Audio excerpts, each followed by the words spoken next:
Howdy everyone, it's me Zombie, and today we are going to be making some Crusader thigh or tacet armor from Diablo 3. I say this is thigh armor, but these are so big it actually kinda is supposed to protect all of your bits down there. I was able to make these in just a few hours and they are really fun and easy to wear. They're also light and really comfortable despite them being so big.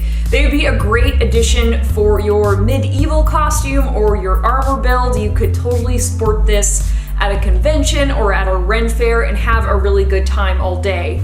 If you want to know all the tools and materials that I'm going to be using to make these, you can check that out right down below in the description. So if you're interested in making some tacet armor or learning how to work with foam, or if you just want to know how these are made, then keep on watching. First, I'm rolling out some of my pattern paper. I'm eyeballing how large of a piece I need. According to my reference pictures from Diablo 3, these pieces are pretty big and they'll almost be knee length. I'm cutting my brown piece of paper to the approximate size I need and folding the paper in half. I'm weighing the paper down with 1, 2, 3 blocks so the paper doesn't curl up while I'm working. Using a Sharpie, I'm sketching the tape I want for my tassets. I'm noticing that the corners have round edges, so I'm incorporating those into my pattern. Now that I have my desired shape, I'm sketching the border detail as well. There's also a raised design in the middle of the tacet that I'm sketching in. What's nice about folding this piece of pattern paper in half is that I know the pattern will be symmetrical after I cut it out. I'm cutting out the base piece with some scissors and folding it to make sure that it looks right. I even like holding it up to myself to make sure that it looks proportionate. It's much easier to make adjustments now than it will be once it's transferred onto foam. I'm laying down my pattern again so I can measure how long the top of the tacet needs to be for this layered detail I'm making. The layered detail on the top of the tacet looks like a stretched out rectangle. I'm sketching out the pattern and then cutting it out with scissors. I'm using a marker to draw raised details that I'll need to add to this piece. Now that my pattern for the top of the tacet is complete, I'm going to set it aside for now and come back to that part later. I'm taking my larger base pieces and tracing them onto some 10mm foam. Using 1, 2, 3 blocks helps with weighing down my pattern paper so I can trace my patterns easier. I love using metallic markers on black foam because it makes the lines a lot easier to see. Since these pieces have round corners, using a smaller blade like this Olfa utility knife helps with cutting neater edges around curves. Making sure you have a sharp knife means you'll be able to cut through foam like butter and your edges will be smooth. I'm cutting out my tacet pattern, folding it in half, and cutting out all the raised details I sketched earlier. I'm using a utility knife here, but you can totally use scissors instead. Just like before, weighing down the pattern during some of the cutting process helps me cut select edges more accurately without worrying about the paper going everywhere. Now that my pieces are cut out, I can unfold them and transfer them onto some 10mm foam. I'm using my trusty weights and a metallic marker to make sure everything is traced correctly. I'm using a utility knife to cut out all these pieces, making sure to cut away from the piece so it won't cut into the part I'm actually using. I noticed that the last piece I cut out didn't cut as easily as I would have liked, so I'm sharpening my blade with my favorite sharpener before continuing. Using my lines as a guide, I'm cutting out the rest of my raised border. Now that I have these two pieces cut out, I do it all over again for the second tacet, with the tracing, the knife sharpening, and cutting until I have 4 raised detail pieces. It's time to get messy. I'm using a rotary tool to round out all of my edges. Foam dust gets everywhere during this part, so make sure you're wearing a respirator so you don't get the black lung. I really should be wearing glasses here too, but I forgot. So don't do that. Don't be like me. When I round my edges, I like doing it on the front and the back of the piece. I like doing this because when I'm layering a detail onto something later, I just think it looks a bit nicer and neater. While doing this, keep in mind that you will be finding these tiny foam specks for days. It gets everywhere. It's like cosplay herpes, so just be prepared for it. Also, be prepared to get a beautiful foam manicure.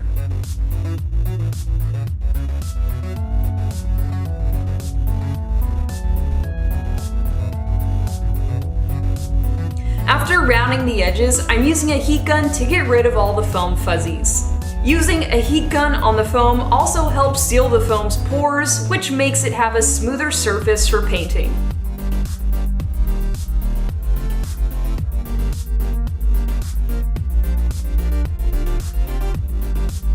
I can set those parts aside and bring out my top pattern I made earlier.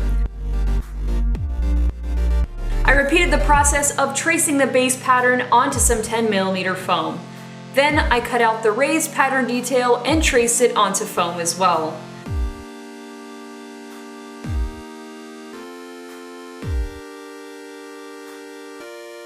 I cut everything out with a utility knife and rounded the edges.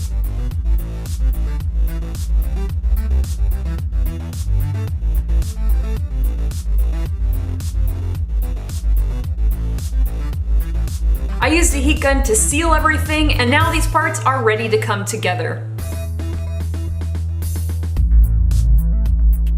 I'm placing the raised detailed piece onto my base piece and tracing it with a metallic marker. Doing this step gives me a reference to where my glue will be going. I'm deciding to use super glue to stick these pieces together.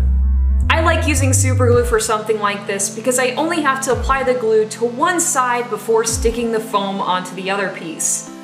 I also thought it would give me more control on where the glue went, but the nozzle of my super glue is broken, and oh god, it's too much, it's getting everywhere. I used a scrap piece of foam to quickly remove the excess glue while it was still wet. I stuck on the bottom part of the layered piece first and allowed it to dry before applying the rest to the edges.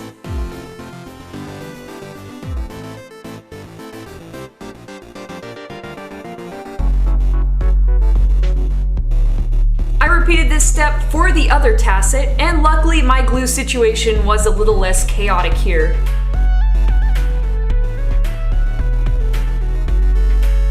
I applied the glue to the middle detail and used a scrap piece of foam to quickly squeegee the glue into an even layer. I'm using the same process to stick together the top pieces together as well. Next, I'm starting to weather these top pieces. I'm holding my rotary tool at an angle to make slash marks in my armor.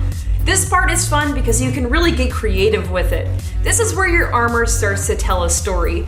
Like maybe this set of armor belongs to an experienced fighter who's been in lots of battles. I could help tell that story by adding all these gouges in the armor. It's a lot of fun. Since I have my rotary tool out, I'm also taking the time to smooth down my edges now that they've been glued together. I'm repeating this weathering and smoothing process on the rest of the armor as well. And I'm not gonna lie, this is one of my favorite parts of finishing the construction of an armor piece.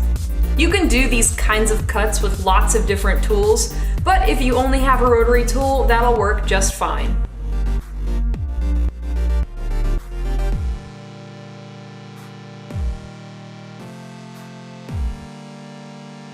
Looking at my reference pictures, I can see that there are some recessed line details on the tassets. I traced where the lines were supposed to go with a marker and then used an X-Acto blade to open up the lines. After the lines were cut, I can use a heat gun to really open up those details and make them more noticeable.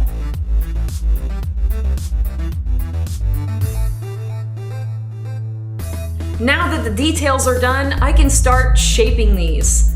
I'm warming up the foam on both sides and then bending it into the shape that I want. I hold it there until it starts to cool. I also like holding it in shape first and then using a heat gun at the point where the foam needs to bend.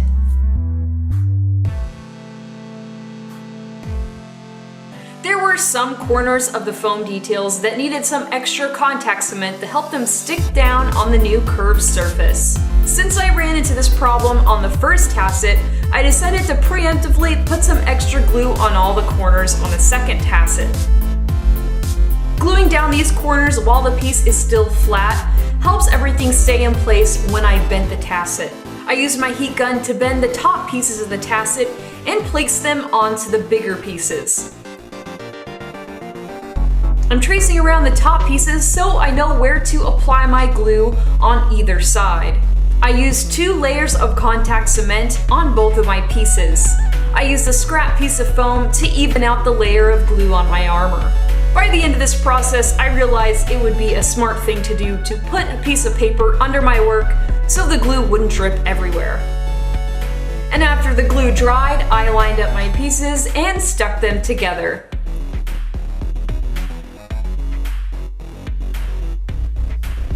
Now my armor pieces are all constructed, yay! I'm using some 1.5 inch elastic and measuring it around my waist to use as a belt. I made sure I had enough elastic to feel comfy, but made sure that it was tight enough to stay up on its own. I decided to install a buckle so I could take my belt off and put it on more easily. I strung the elastic through the buckle and used a generous amount of hot glue to attach my buckle to each side. I tried it on again to make sure the buckle turned out okay because I've totally glued these on backwards in the past. Better to be safe than sorry. I'm taking 2 thicker pieces of 3 inch elastic and cutting them approximately 4 inches in length. I'm gluing 2 of the edges together using hot glue. I left enough room inside so I could loop my belt through the hole. Now I'm gluing them near the top of my tassets. I'm using a generous amount of hot glue here and sandwiching my loops together with more elastic to help reinforce the bond. I waited a few minutes for the glue to dry and guided my belt through the loops. And here are my tassets! They feel great and they're so light and comfy. Luckily, the buckle and elastic will be covered with a shirt and a tabard, so they won't be visible when wearing the completed costume. All these armor pieces need now are a coat of Plasti Dip and they will be ready to paint. And just like my reference pictures, these are so huge and bulky. I already can't wait to make the next piece of this armor set. What piece do you guys think I should make next? This week's makers include Kristen Swanson, who made this amazing Lunar May costume from Overwatch. It is so good. Look at all these details, and her prop is amazing too. It's wonderful. Amazing job, Kristen. Are you tired of hearing that yet? I bet you are. Megsy Boo on Instagram made this really great sheet costume. I love the kunai, I love the colors, everything looks so finished and nice, and you are rocking it. And finally, Paragon Studios 2016 on Instagram showed me this really cool Kylo Ren helmet that he 3D printed. It looks so smooth and nice, amazing work.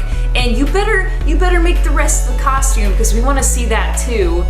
You got the helmet. You're most of the way there. If you want to be a featured maker of the week, go ahead and show me what you're working on your social media of choice. I would love to see what you're making. Seeing what you guys create really makes my day, so thank you in advance for showing me all the cool stuff that you're doing. I can't wait to see those sweet, sweet props. If you like the video and want to be a part of our happy little cosplay channel, go ahead and hit that subscribe button and so you can come back and experience all the fun cosplay making times that we have. It's a good time. We'd love to have you, so stay. Thank you all so much for watching, and I'll see you again next time. Bye, everybody.